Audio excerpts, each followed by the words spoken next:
When you're in work some days, stressed out and overwhelmed, have you ever looked around you at your successful colleagues, killing it in their careers and looking like they're enjoying themselves while they do it? Or maybe you think about this sort of stuff while you're lying awake in bed at 2 a.m.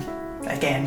And do you ever wonder, what is wrong with me? Why can't I do it? Meanwhile, most of the time you just feel tired and burned out and frankly disillusioned that you still haven't figured out a way to feel fulfilled. Firstly, you're not alone. And secondly, the really good news is that there's a solution. You're not doomed to a life of settling for less. I think you're going to like this one. But before I can tell you the secret, you need to have an understanding of what's behind the problem you're facing. The source of the content of this video is Elizabeth Gilbert of Big Magic and Eat, Pray, Love fame. She explains perfectly, I think, what the problem is and also the answer. Her perspective is on making a career as an artist, but I think it can be applied beautifully in reverse. It all starts with our own personal definition of the following 4 words. 1. Hobby. 2. Job. 3. Career. 4. Vocation. These words are often confused and interchanged, but the important thing to recognize is that there's a difference between them and to understand what that difference is. First, a hobby. A hobby is something that you do purely for pleasure. It's something that you do to remember that you have a pulse and that your entire existence isn't just being a cog in the machine. That you do more on this planet than someone who produces, consumes, pays bills, and,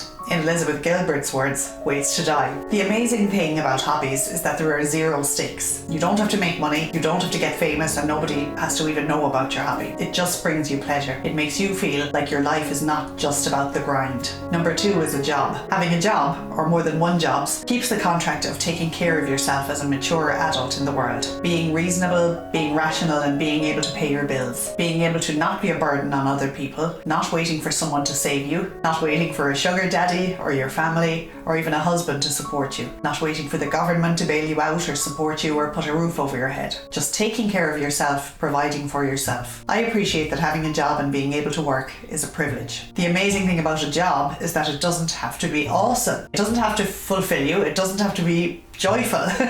It just has to pay. That's it. You give your employer the thing that you're giving them and you take money in return. That's the exchange and it's all good. But recognize that your job doesn't have to be your whole life. Your life can be outside of that. The third one is a career. A career is a job that you're passionate about and that you love right now. It's something you're willing to make sacrifices for, are willing to work extra hours for, and put your life on the line because you believe in the mission of what your career is. You should love your career. Number 4, this is the holiest of holies and the most sacred, mystical pursuit of all, a vocation. A vocation is a calling. It's a divine invitation. It's the voice of the universe whispering in your ear. It's coaxing you to do this thing, to use your talents and gifts to do or create this thing. A vocation is the highest possible pursuit that you can do. The amazing thing about having a vocation is that nobody can give it to you and nobody can take it from you, unlike a job, career, or hobby. So now that we have an understanding of the meaning of all 4 of these words,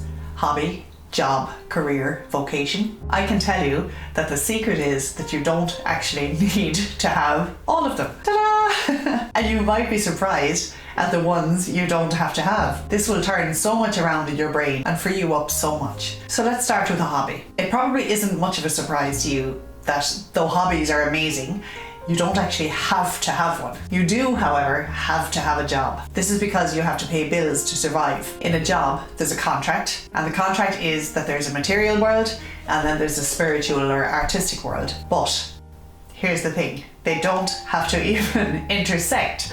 Isn't that so freeing? You don't have to have a job that meets your spiritual, artistic, creative needs. You can just get one that's pleasant and pays the bills and gives you comfort. Now, of course, if it's killing you or it's toxic or it's terrible, then if you can get out and get a better job, do so and as soon as possible. But where things get really interesting is that a career is another thing you don't have to have. You see where I'm going with this, right? If you're in a career right now that you hate, and it's killing you and it's toxic, then that's very bad because it's sucking the life out of you and leaving nothing for you to call on to make change. It's okay to be in a job you don't love. If your job doesn't fulfill you, it doesn't matter because there's energy left in your cup to find fulfillment elsewhere.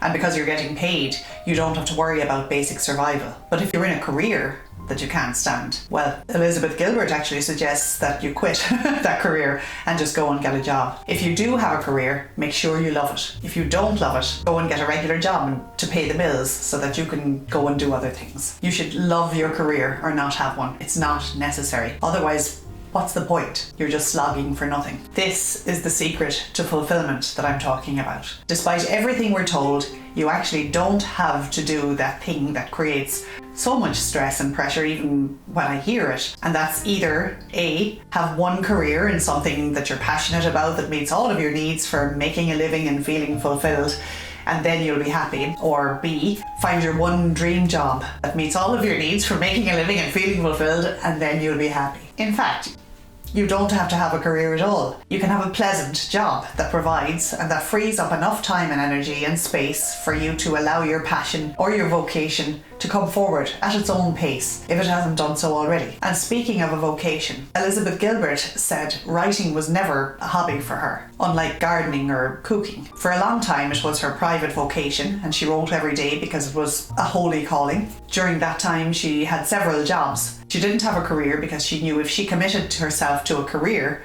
she wouldn't have had time for her vocation. Then writing became her job as a journalist. Then writing became a career where she now has to be aware of what her audience thinks of her and how she's getting on with her publishers and the like. And though her career as a writer might end someday, her vocation will not. And if her career as a writer does end, her plan is to get a job and keep writing in her bedroom like she did before anyone cared. So what do you think? Do you agree that there's a material world and a spiritual, creative world, and that they don't have to intersect in a job or a career? Does that create a possibility for you to decide where you stand on what is a hobby, a job, a career, and a vocation in your life? And maybe even that you could let go of what exhausts you and create time and space for you to figure out and pursue what brings you fulfillment. Or maybe you're looking at it a different way. Maybe you think you should have a job or a career and they should be what brings you fulfillment. It would be possible that you could pursue a passion and find fulfillment outside of these things, maybe even in increments.